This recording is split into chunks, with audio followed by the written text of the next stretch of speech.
right, we'll pick this up some other time. Welcome to the Deeper Dive. Dave Locks, relax, guy. Dave Locker, Adam Shaw. Hope everyone had a good Halloween. Yeah, I tell you what, man.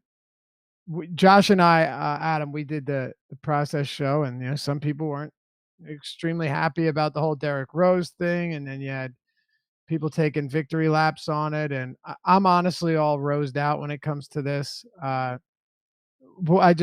I've said my piece. If you want that my or Josh's take on that, and you want to see where I stood on it yesterday or where I stood on it today, you can go back to either of those shows. But I figure I would let you get your piece out since this was a pretty big topic of conversation. Yeah, I mean, I think the important thing is just to keep in mind process-wise what information we had when we made lineups. Rose was clearly a good play. There were clearly guys around him that were similar in terms of, projections that were going to be much lower owned. And the projection changes considerably when you go from having Derrick Rose play, 14 or so point guard minutes to being the only point guard on the roster.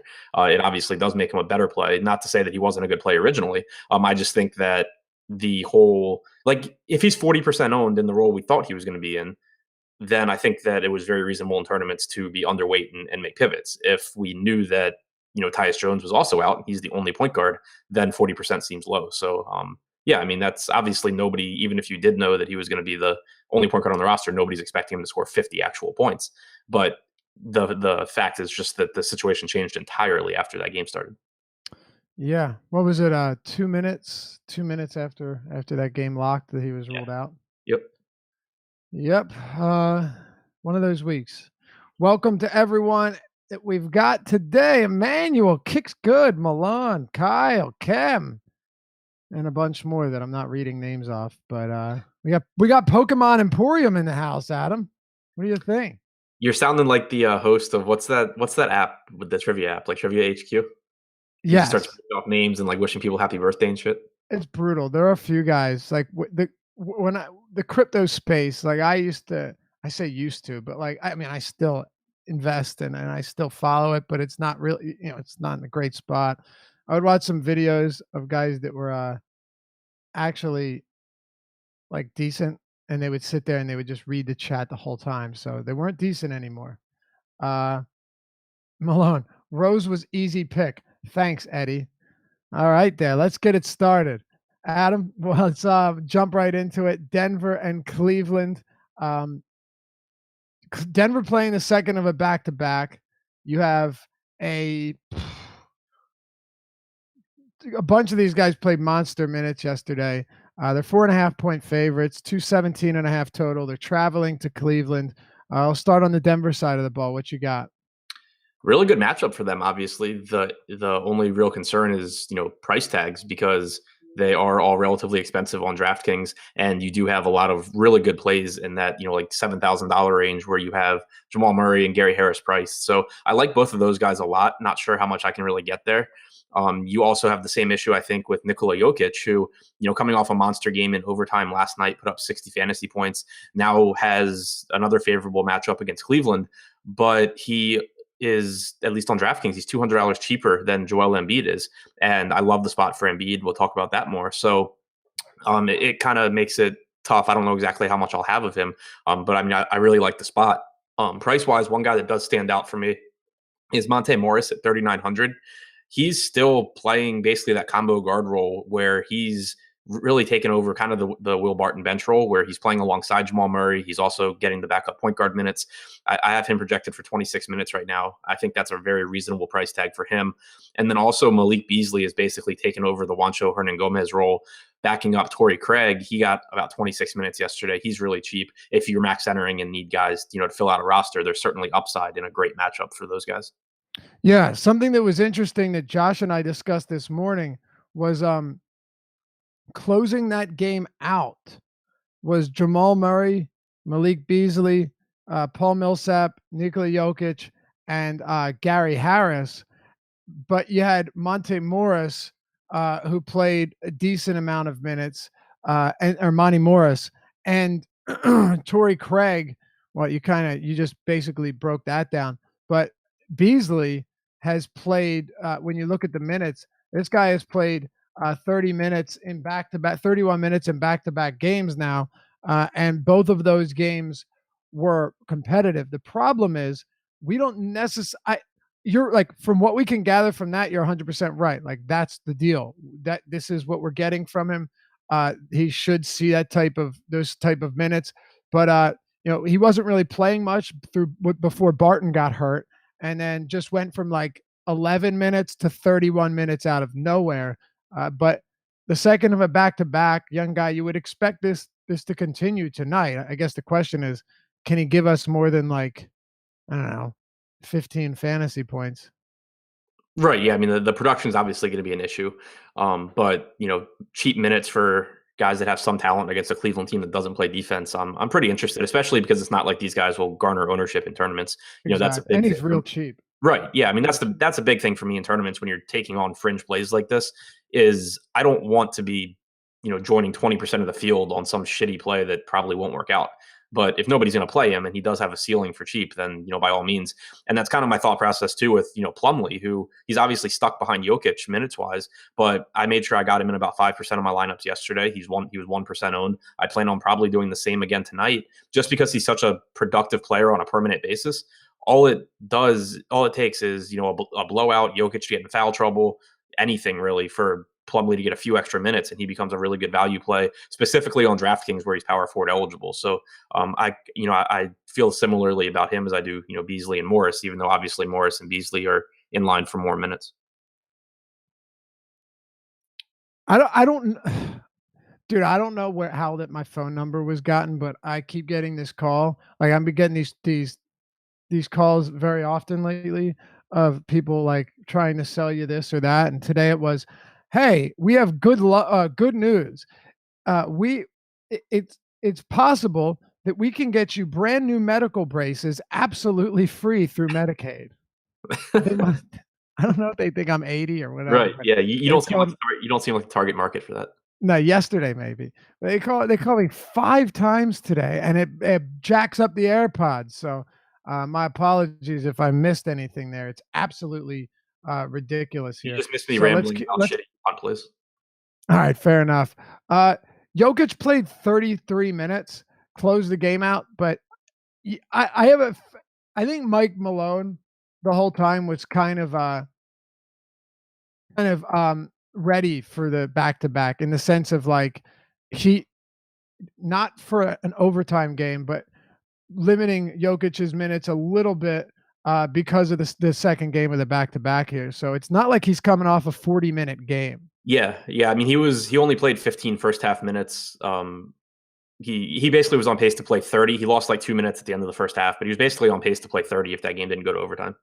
Yeah, no foul trouble though. Like, it wasn't foul trouble in the first, so I don't know. It looked like 30 to me as well. So where do you stand on him right now in terms of the travel? Yes, back to back, yes, but not a heaping ton of minutes yesterday either. Yeah, I mean, I went ahead and projected him for 32 minutes. I've been projected for like 46 DraftKings points. My thing is just, he clearly has a ceiling, but I just am going to have trouble getting to him over Joel Embiid. Yeah, that's the problem, and we'll get to that game shortly. Joel Embiid is a guy that's going to be really tough to ignore here. Plus, the Jokic price tag, once he gets to the 5 figures, it's kind of tough for me to go there, because as much as I love this guy, he's going to have more 40 fantasy point games than Embiid is. He's going to have some big games. He's going to triple double. He's going to have some monster outings. But I definitely think not talking about floor, but just in terms of average production, like median production, Jokic gives you more of those 40, 45s than Embiid, because Embiid just keeps posting 30-10 games. Yeah, exactly. All right, let's switch to the Cleveland side of the ball. As I mentioned, 217 total. Denver's a 4.5 point road favorite here. Looking at Cleveland, we saw Josh and I broke this down this morning, and someone's like, "I honestly think you're overanalyzing Cleveland." That's okay. Like, that's perfectly okay. But breaking down the rotation from the first game under Larry Drew is pretty important. Looking at this, Adam, there's a lot that we gauged from it, and I'm assuming there's a lot that you gauged from it as well. But it's definitely interesting because you had somebody like George Hill, who got into early foul trouble, and then Colin Sexton came in. But Colin Sexton, it doesn't seem like you look at the second half, he came back in mop-up duty, but did not play a lot in the second half. I think he got like 8 minutes or so, maybe 9 minutes. Sam Decker got good run. Chetty Osman obviously got the same run that he's been getting. But then you saw Tristan Thompson and Larry Nance, where Thompson goes out there and plays almost 30 minutes and has a solid game for one of the first times this season. Larry Nance played only 16 minutes in a game that, up tempo probably would have suited him better. But Cleveland still blew the doors off a bad Atlanta squad. So what did you get out of seeing how this rotation worked after Larry Juice's first game as the interim head coach? I think there were a couple of really important takeaways that you just mentioned. For one, from that game, we didn't see Colin Sexton play any minutes alongside George Hill. That's something that we want to be keeping an eye on because that obviously affects how many minutes we can allocate to those guys. Right. As of right now, it appears that has basically stayed the same, where George Hill seems like he's going to play around 28 and Sexton's going to play around 20. Right. To be clear, if George Hill did not get in foul trouble, Sexton would have played about 23 minutes. Right. And that's including the 2 or 3 at the end of the game. Correct. Blowout. Yep. Yeah. So I've seen Sexton projected for like 27 minutes today because he played 27 in that game, but you have to pay attention to the fact that George Hill picked up 2 fouls in 3 minutes. He picked up another foul at the 5-minute mark of the second quarter and never came back. So you got a bunch of extra minutes for Sexton. The blowout was completely out of reach about midway through the fourth quarter is when it was just a total wrap. No chance at all. Yeah. And so, you got a bunch of extra minutes for Sexton that didn't seem to appear to be intended. And then also we wanted to see if he was going to start playing Larry Nance at the 4 because Tyronn Lue had only been splitting center minutes between Thompson and Nance. Larry Drew continued to do that. We saw Tristan Thompson play really well in this game, and it made it so that Nance barely played. The one thing to keep in mind is that that's not always going to be the case, that Thompson plays really well. There will be games where Larry Nance gets 26 and Thompson gets 22. It just makes it so that the consistency at which Nance gets big minutes isn't going to be there, but he still has tournament upside in this role because of, he's a 1.2, 1.3 fantasy point per minute guy. The games where he gets 26 minutes, he's going to do really well. So that's important to keep in mind. It's just, you can't play the guy in cash games because medium projection wise, you have to basically give him 18 to 20 minutes, and that's not going to get there. Sam Decker, obviously we saw big minutes out of him. He didn't play the fourth quarter, but again, Cleveland kind of just went on a run there, so we don't know what his upside in minutes is, but I think projecting for at least 28 minutes is very reasonable. And then also Jordan Clarkson got a big boost because J.R. Smith did in fact get kicked out of the rotation. He's now demanding a trade. So he's going to get fined $10K for it as well. Yeah, exactly. He's probably demanding a trade. So it's nice because instead of Clarkson getting 22 minutes, I think we can start projecting him for like 26 to 28. And let's be fair, he probably should be getting around that. He's not on a bad team without Love that needs scoring.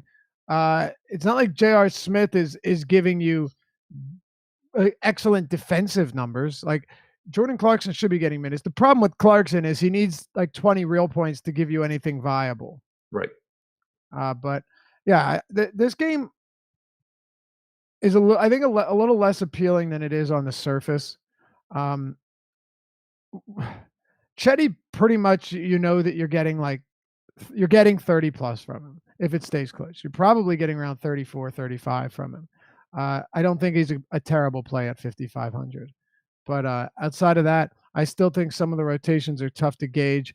But as you mentioned, and we mentioned this morning, George Hill, had he not been in foul trouble, was on pace to play around 28, 29 minutes. And that's a huge difference when he's not playing any minutes alongside Sexton. Anything else? No. All right. OKC and Chicago. Actually, let's take this question in Slack real quick.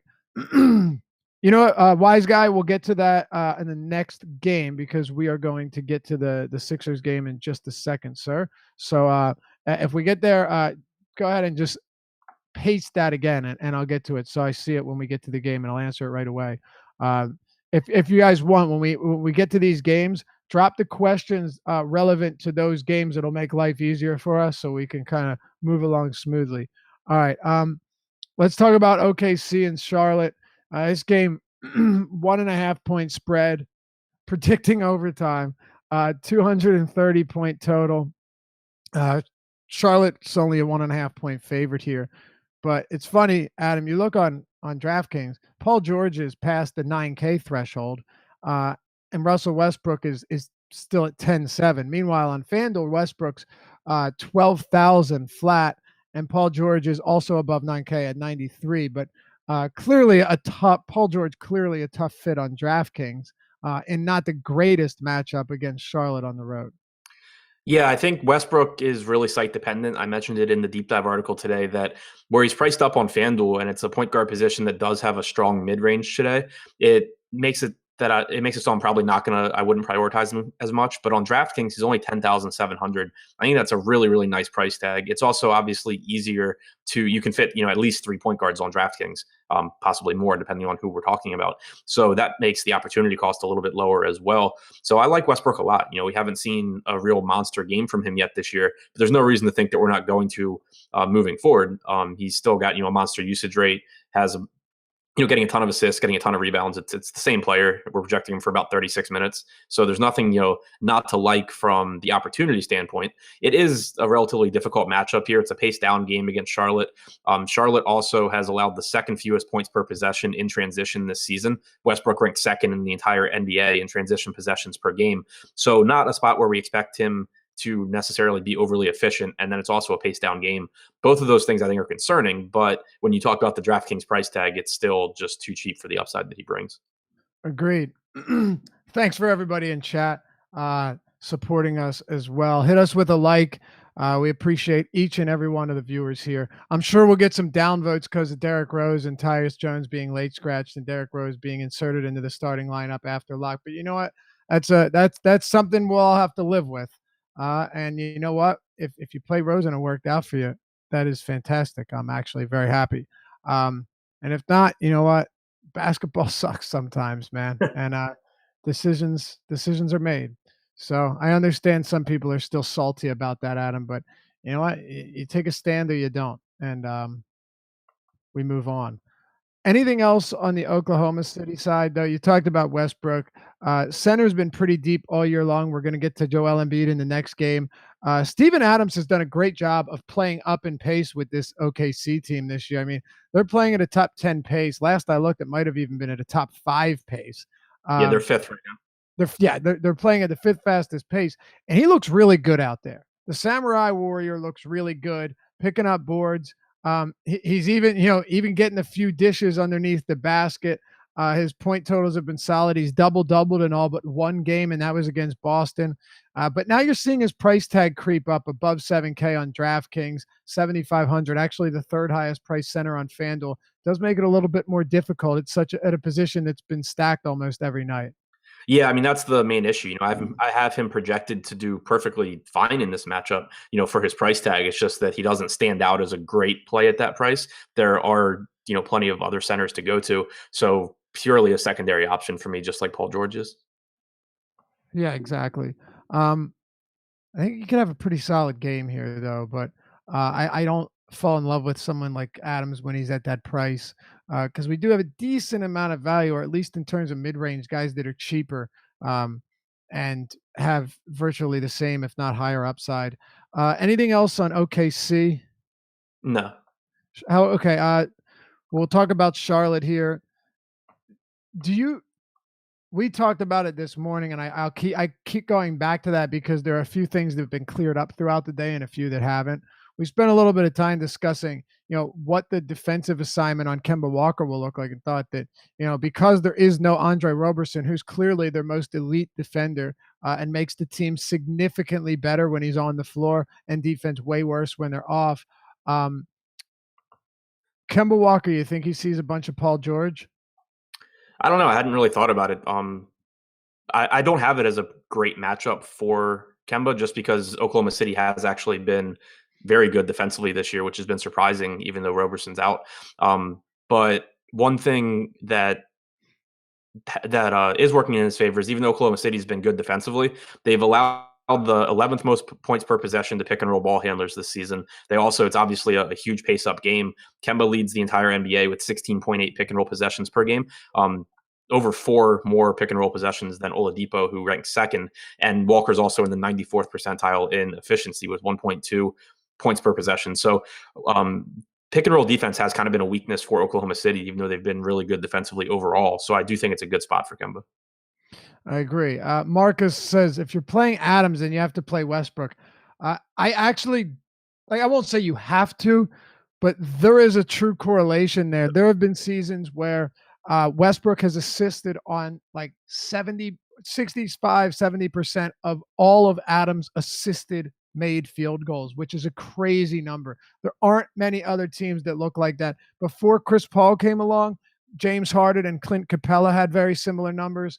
Um, but it is one of those instances where if Steven Adams has like an 18, 20-point game, you're probably looking at 5 of those assists being directly from Westbrook and nobody else. So that's definitely nice to know.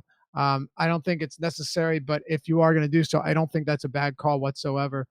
We had a question in chat from Got to Get This Win over on Slack. If you're an awesemo.com member, you'll certainly want to check that out and hop in our Slack chat. All different channels for all different sports. He says, thoughts on Grant? I feel like this is a matchup he needs to be on the floor. Clearly talking about Jerami Grant here for the OKC Thunder. I have him projected for 30 minutes. It kind of brings him out as like a completely mediocre play. And I think there's actually a lot of value in that 4 to 4,500 range where you're not necessarily super confident in them coming through, but I think that, at least has higher upside than Grant. I just pulled it up. I have him projected for like 20, almost 24 DraftKings points. So I think he's fine. It's just that he doesn't have that high of a ceiling when he's not he's not going to be playing center tonight with both the centers healthy. It's just kind of a really mediocre spot, I think. Look, yeah, it's pretty simple with Jerami Grant. If he plays, 30 plus minutes, then he can get you around 20, 24 fantasy points, right? Just from hustle numbers. He's a hustle guy. There were a couple of years ago where Jerami Grant was known as one of the best shot blockers in the league. Caveat, as not as a wing player, like as a small forward, because that's where he was playing before he came to OKC. He does do a couple of things. You see, like he has games with 3-2 blocks, get some steals.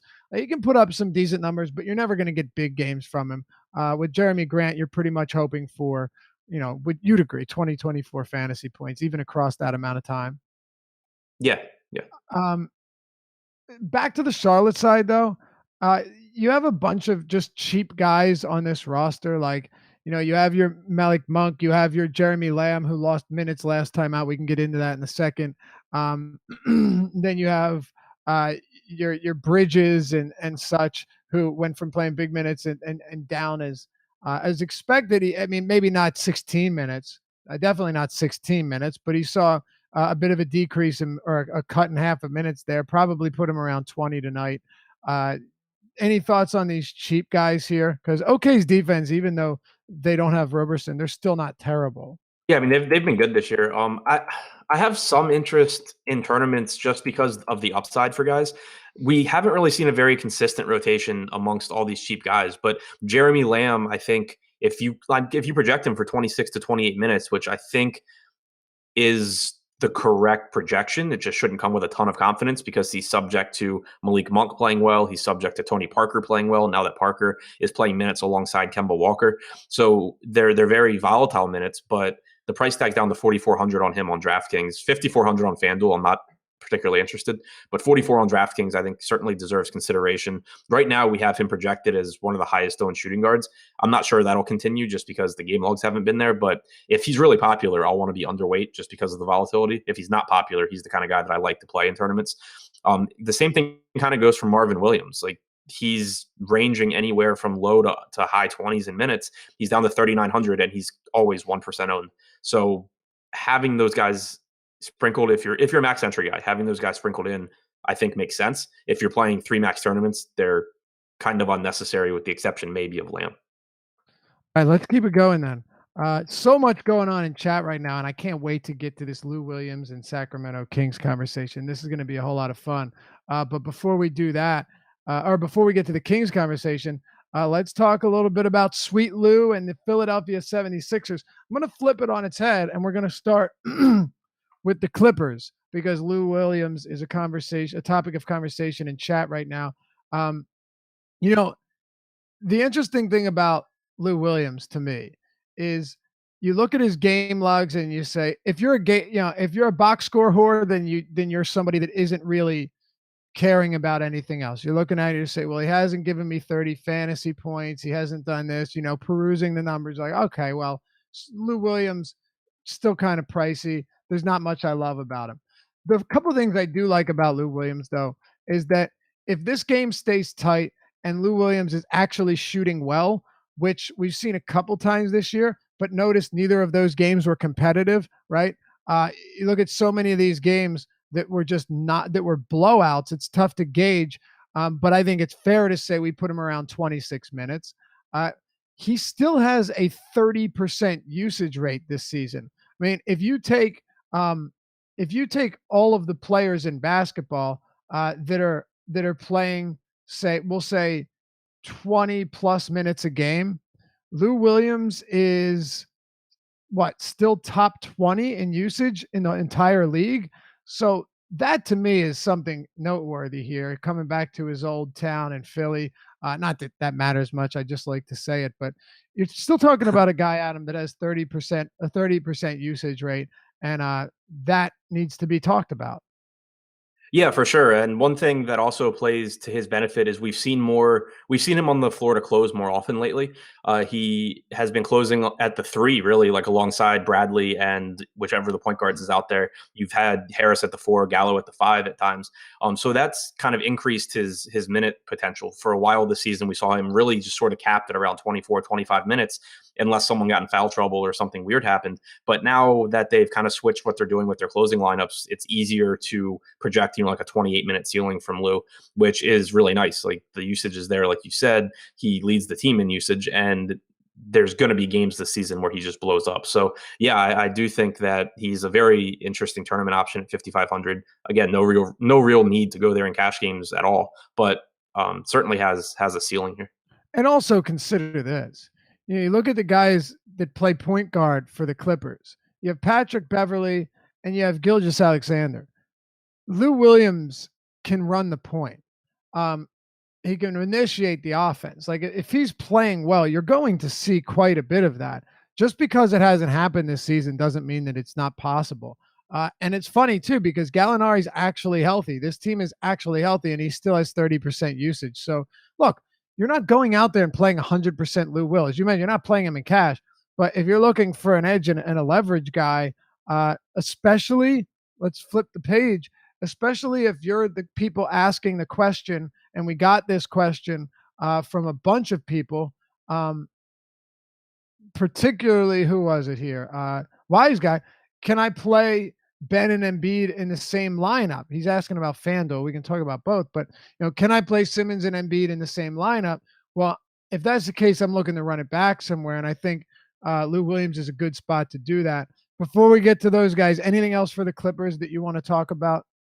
Yeah, a couple other things I like from the Clippers here. One, and it's someone that I don't think it'll come as a surprise because I've been playing the guy a lot, but Pat Beverly he gets literally zero ownership. And he's just been really subject this year to foul trouble, blowouts. His minutes just haven't been as consistent, I think, as they really should be. We pretty consistently see him get, 24, 25 minutes through the first three quarters. And then it's just a matter of if he, comes in to close out the game. But I think that the correct projection for him should still be around 28 minutes. He's 4,100 with point guard, shooting guard eligibility on DraftKings. I think that that's just too cheap, especially given the fact that he's never owned at all. And then I also really like Danilo Gallinari here. He's got a 25% usage rate this season, but we've also just seen Dario Saric seem basically slow on the defensive end. Even Philadelphia beat writers have been tweeting about it. We've seen them get absolutely torched by aggressive power forwards at multiple occasions already this season. I think that Gallinari at 6,500 makes for a really, really good tournament option. I think so too. The one thing I that is tough for me is you look at this team and you look at the margin of victory and margin of loss. Last game, lost by 18. Game before that, won by 32. Game prior to that, beat Houston by 20. Then you have a couple close ones against the Pelicans of Houston. Then win by 16. Then there was a lose by 9. But, 4 of their 7 games have been massive blowouts. And it's interesting to look at how the rotations have worked in these close games. I expect Adam this game to be very close tonight. I think Philly gets the odds that I've seen for Philly this year have been just like against Boston in the playoffs last year, seem to be a little skewed in their favor. I mean, I think they should be favored here, no doubt. 5.5 points, I guess that's fine, but I think the Clippers are a good team. Wouldn't be surprised to see them win on the road, but nevertheless, I expect this to be a very, very tight game. What do you think? Tell me we dropped Adam. Josh, tell me ship my modem dropped again. Yeah, he's gone. Oh man. I have a router sitting here. I might just mail it to him. I'm asking chat right now, and I'm serious about He this. messaged Like, both of us. Is it time that we force him to change his Twitter handle? It has to be. Yeah, right? I think so. And I think that we should probably start a GoFundMe for him. Buy a new modem. This is silly. Almost 800 people watching, and I'm here, man. Don't worry. I know you are. I know you are. There he goes. Yeah, I would love chat's reaction on this. Here it comes. There we go. And it comes. It's too great. I'm on screen now. I'm Ship My Money DFS. Good old Adam dial up Shar. Jeez, dude. You can't. Yeah. Ian says change it in all caps. Ship my modem DSL. That's awesome. That's awesome. Yo, I didn't even think about that. That is That's so the best. good. Ship my money or ship my modem DSL. Oh my God, that's good. Yep, it's happening. His username is 0, but he gets all of the points today. So it's always someone that just comes up with something outstanding, and that is it. Ship my modem DSL. Beautiful. I know you're already a Lou Will guy, so we don't even need to get into that. Here comes Josh. Look, you know what? This is what I call streamline adjustments. Look what you just did there. Not bad. I covered it up on the screen, so pay attention in like 30 seconds. It's now at Ship My Modem DSL. I love it. Malone says the dial-up dive. I like that as well. Not me though, man. I never drop. Come on.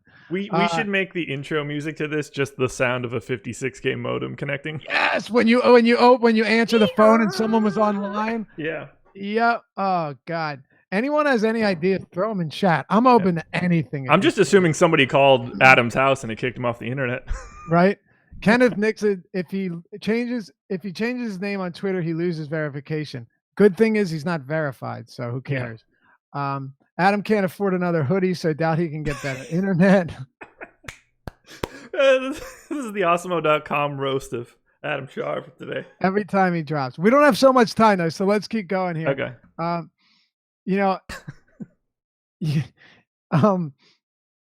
The Sixers side. We had the question like, can we play Embiid and Simmons in the same lineup? I mean, we know one thing, that both of them can easily go 50 plus in the same game. It's happened, I think, three times. Three of 7 games this year, they have both gone 50 plus. Yeah. So, and we know they can do it. Like, and one of them can go 50, one of them can go 70. Right. It's not crazy to say that. It'll be interesting too. And you know what?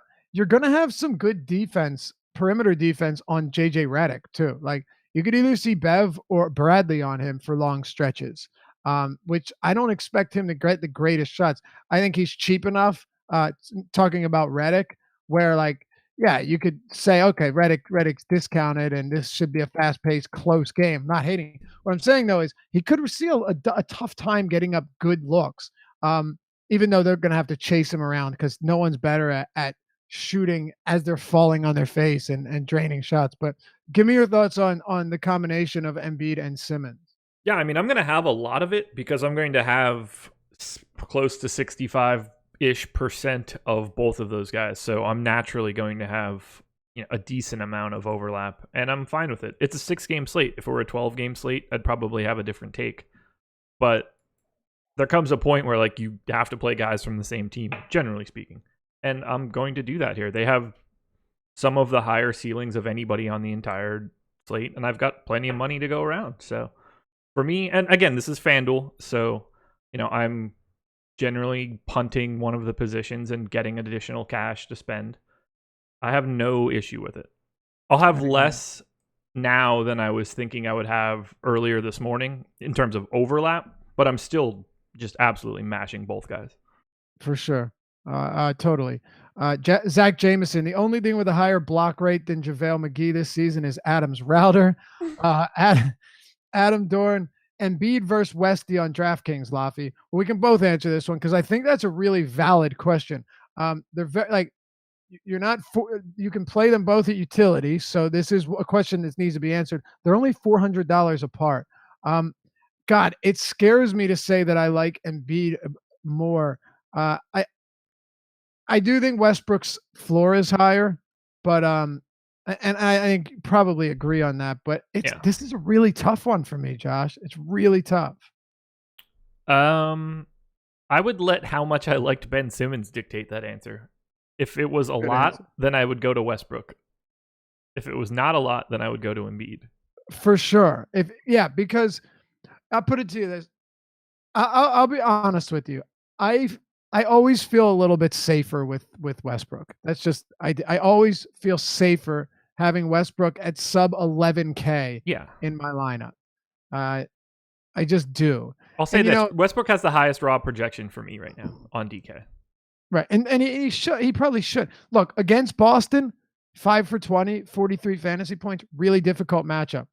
Against Phoenix, you're going to see that he only had 49. He had 50 fantasy points. But there is one thing.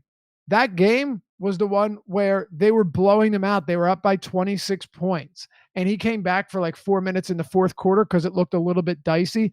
But he already lost minutes in that because of a blowout and really took it easy. He took 13 shots. This isn't going to be one of those games where Westbrook just takes 13 shots. So I will take a side here, Adam, and I will say Westbrook, but I love both of them. I just feel safer with Westbrook.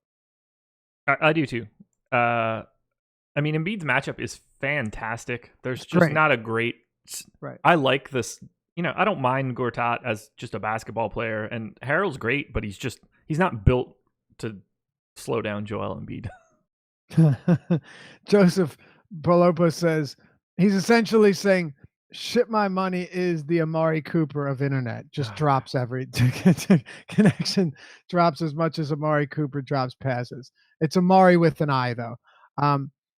So, anything else from this game before we move on? I don't know what you touched on before. Adam floated away.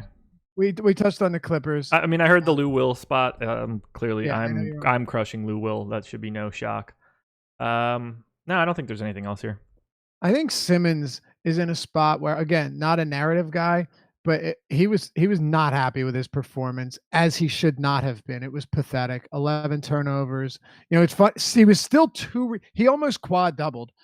He was 2 rebounds shy of a triple double with like maybe the worst regular season game of his career. So I think you just get a big bounce back from Simmons here in a good spot, because no matter how good Beverly or Bradley are in terms of on-ball defenders, they're not guys that are used to guarding 6'11" guards. It's a little different, 6'10" guards. You know what I mean? You can't really make that same case. No, I love Simmons here. This fits him perfectly.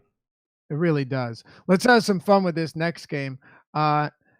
Sacramento and Atlanta. We're looking at a 2.5 point spread in favor of the Kings, believe it or not, on the road. 234 point total. It is, in fact, the highest on this slate, but 2 of the highest implied point totals on this slate as well.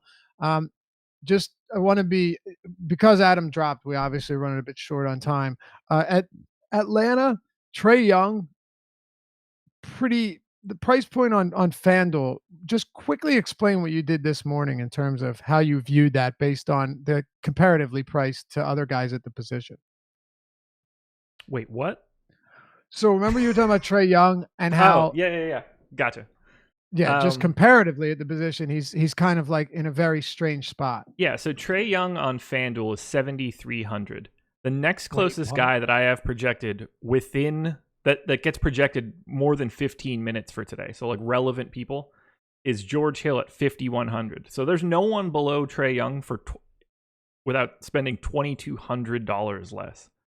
He's essentially the cheapest mid-tier guy you can play. And that's like a really interesting spot for him to be in. You rarely see that big of a dollar gap between two people. I agree. It's very strange. Obviously, we have a couple of the injuries like Elf and such, but that's it. Actually, just Elfrid Payton. I don't want to pay above $7K for Trae Young. I don't think it's a bad matchup on DraftKings. I'm speaking. I don't think it's a bad bad matchup, but the position's just very deep. And then on the other side, you have De'Aaron Fox, who talked about it this morning. Been great in the pick and roll. Atlanta's just hemorrhaging points to ball handlers in the pick and roll. He's playing big minutes in close games, and he's $400 cheaper than Trae Young on DraftKings. Like on FanDuel, he's almost $1,000 more than Trae Young. Yeah, pricing's crazy there. I can't imagine going anywhere near De'Aaron Fox on FanDuel. We're projecting him for essentially no ownership.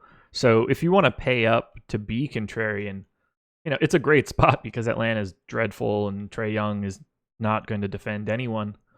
But it's just so much money. There are so many better things you can do with $8,200 on FanDuel. But for $6,700 on DK, sign me up. I think so too. If you guys have any questions, obviously feel free to throw them in chat. We'll do our best to answer them.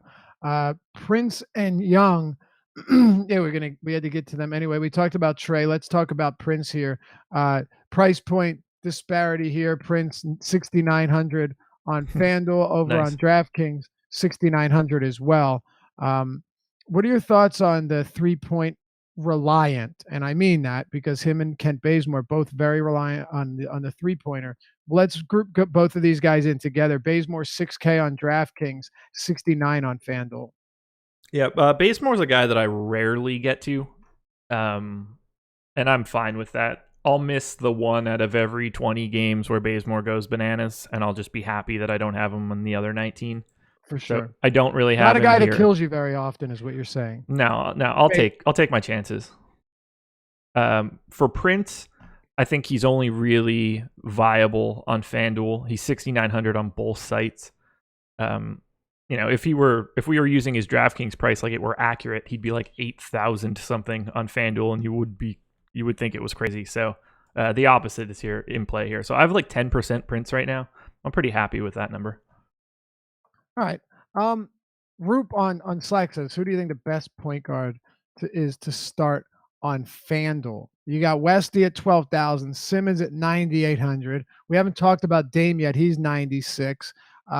Fox at 82, Trae at 73, and then some cheap guys down here in that 5 and below range. If you had to throw one guy out there, who do you think? Who's your favorite point guard on FanDuel?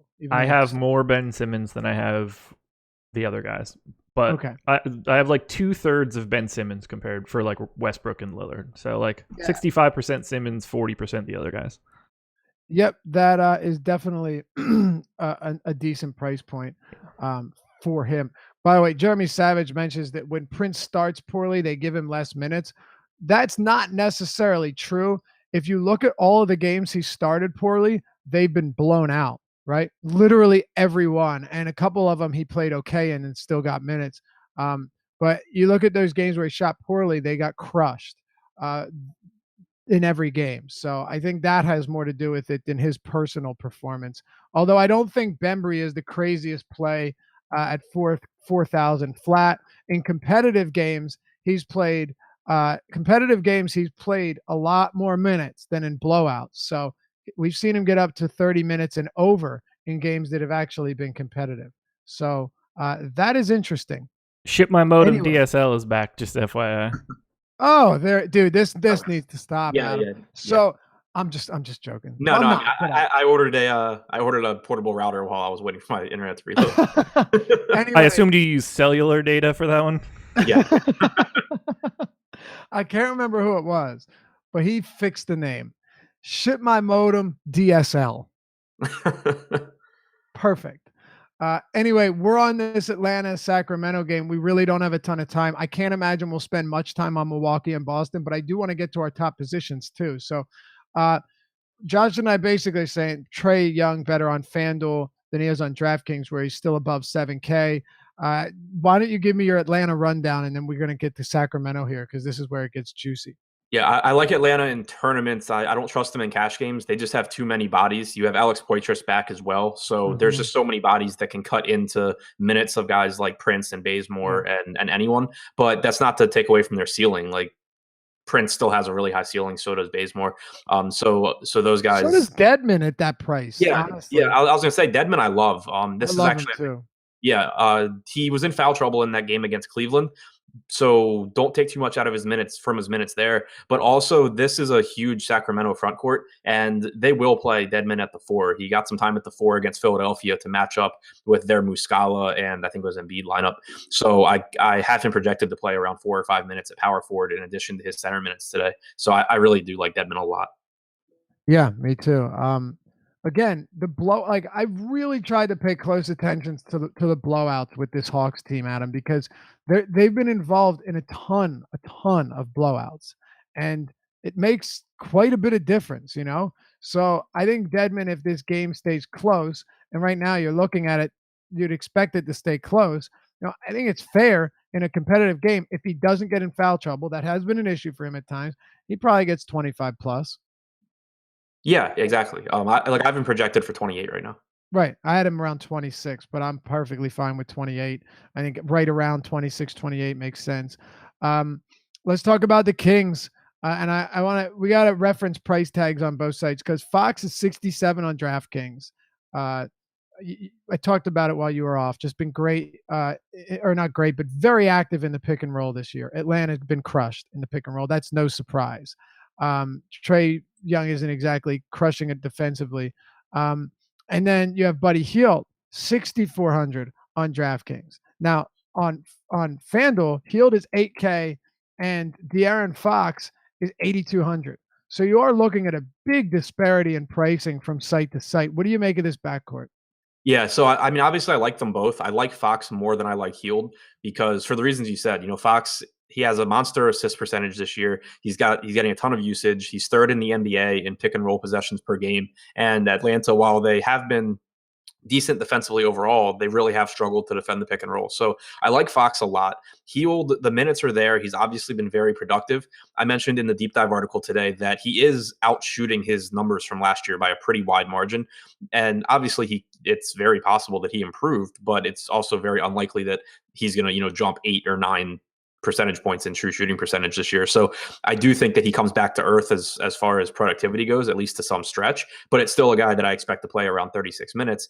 And at least on DraftKings, he's still very affordable. At FanDuel, where he's up to 8,000, if I were going to play one of them, Fox would be the one that I prefer, just because I think that as the season goes on, Fox is the one that ends up being the more productive of the two players.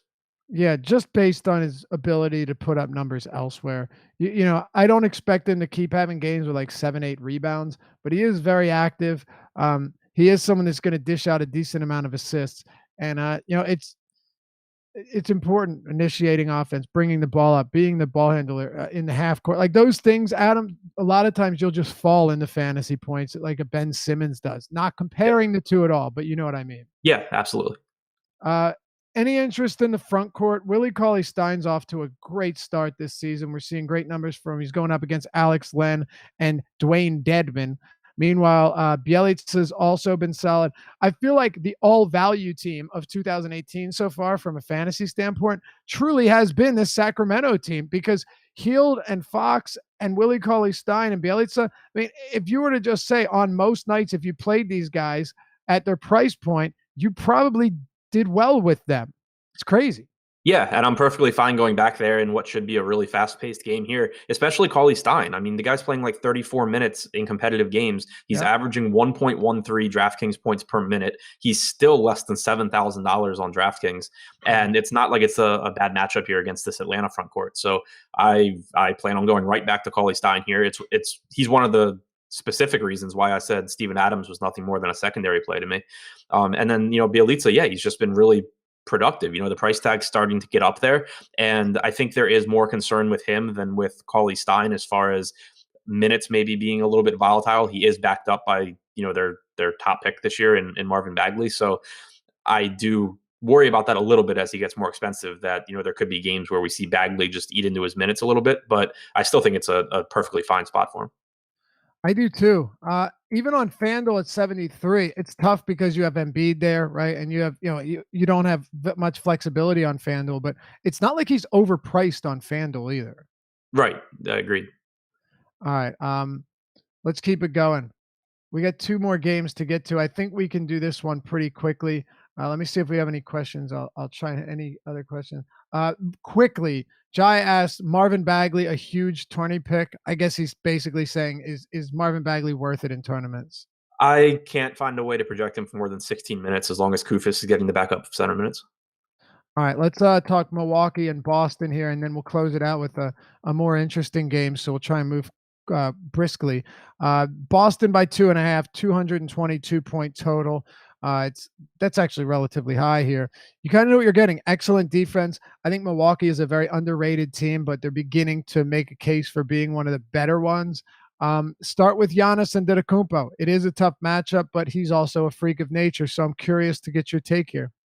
Yeah, really tough matchup. Obviously, Boston has allowed the second lowest field goal percentage within 6 feet of the rim this year. They're very, very good in transition, but Giannis is still just an absolute monster in terms of everything that he brings to the table. And I don't know if people aren't going to play him because they're scared of Boston. I'll gladly load up on Giannis again, averaging 1.7 DraftKings points per minute this season.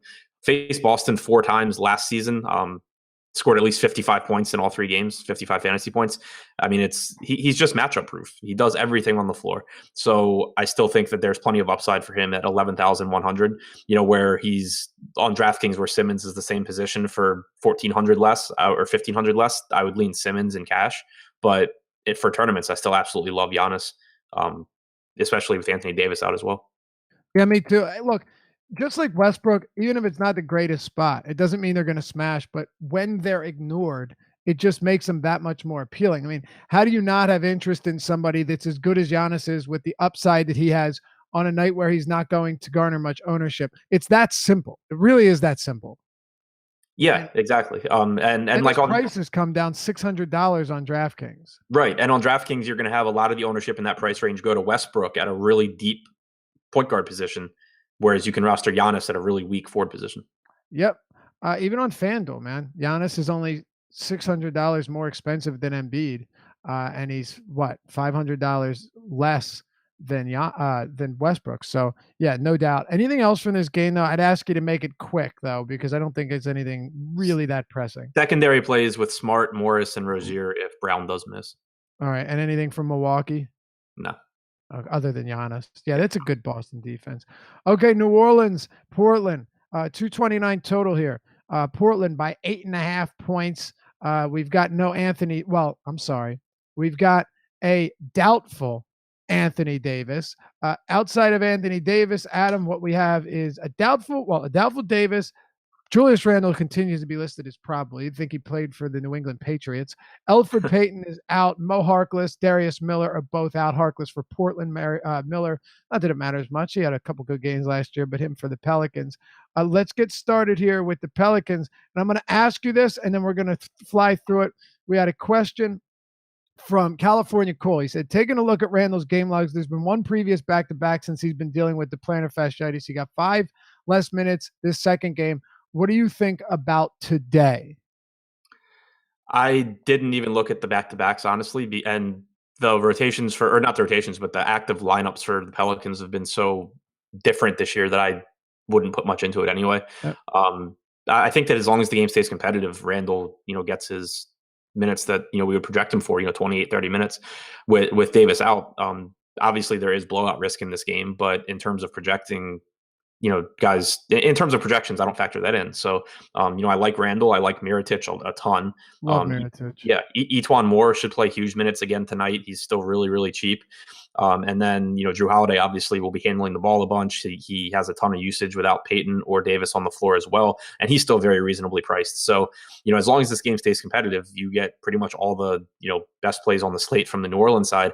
And that's not even that's before mentioning Tim Frazier, who we have no idea how many minutes he's going to play, but he did play 16 first half minutes yesterday.